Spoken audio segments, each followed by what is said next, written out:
You still haven't made the video you wanted to get things started.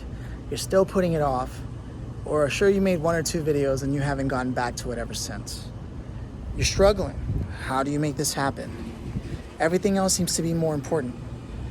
And as always, in business and professional life, you put the important things second to the urgent things. And the urgent things will always try to get in the way of the important things, because the important things don't beg for attention. They just silently tell you, one day this has to be done, the sooner the better.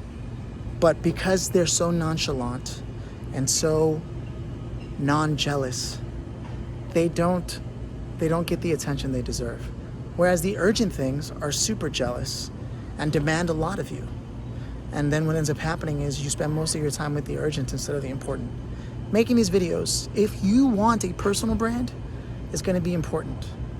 Not just because you can repurpose this and turn it into all kinds of other content, whether it be audio, blogs, text, articles, right? Quote images, infographics.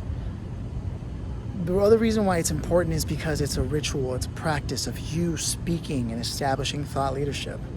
And the only way you're going to get this done, if you really just keep putting it off, is start to shift the way you see the task of making a video. Instead of seeing it as, I gotta make a video, it's another thing I have to do. You know what else you do that's always another thing you have to do, but yet you never have a problem doing? Taking a call. Conference calls. As entrepreneurs and authors, you're constantly on the phone or on a webinar or on some kind of video conference. Zoom is probably your best friend now, Uber conference, whatever tool you're using, right? I think you would do best to adopt that perspective and see making this video, much like I do, as part of your phone call itinerary. Have your assistant or yourself schedule on the calendar as one of your phone calls. And this is what you have to discuss, your expertise, the things that you're doing.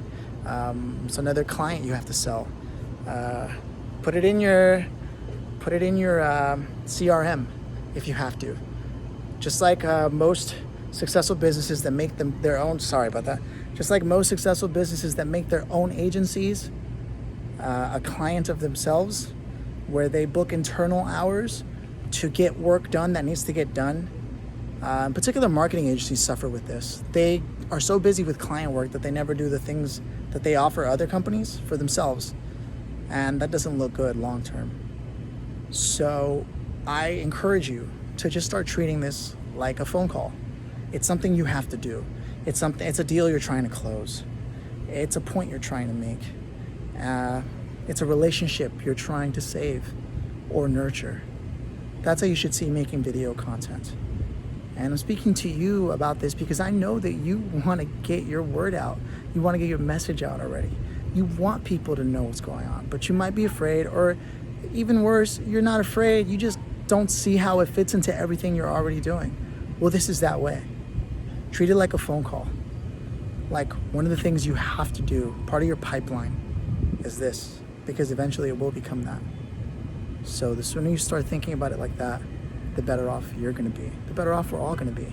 The minute you start putting out your message and the things only you're qualified to teach people in the way that you teach it, that's when you start having impact. So get to that phone call, that video conference that you're hitting record on to share.